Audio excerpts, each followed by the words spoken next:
Бул болсо математикадан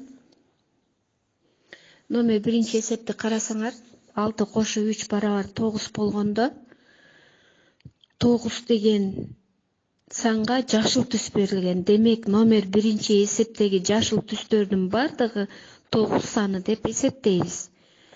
Ал эми кийинки тапшырмада 9 кемитүү 5 барабар 4 деген санды карасаңар, бул кызыл түстөгү сүрөттөр. Бардыгы 4 деп эсептеп жасабыз.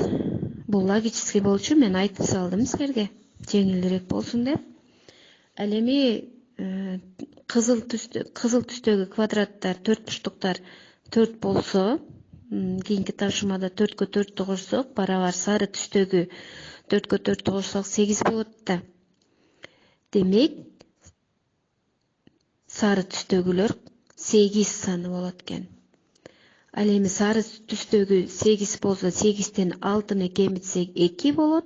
2 саны бул жашыл түстөгүлөр.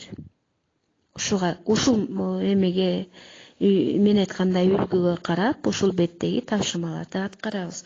Бул бир аз ойлоно турган тапшырмалар, балдар, көңүл бөлүп карайбыз.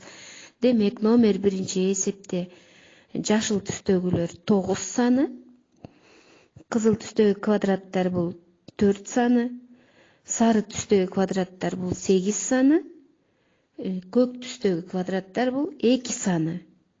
Карап, ошол номер биринчи эсептеги түстөргө сандарды коюп, барабардыктан кийинки келип чыккан сандарды издеп табабыз, эсептеп табабыз, же болбосо кийинки номер 1, номер 2, номер 3, номер 4 тапшырмаларда мына ушул сыяктуу. Бул силердин ойлонууңарга, логический ойлонуу, түстөргө ажырата билүү жөндөмдүүлүгүңөрдү көнүктүрөт.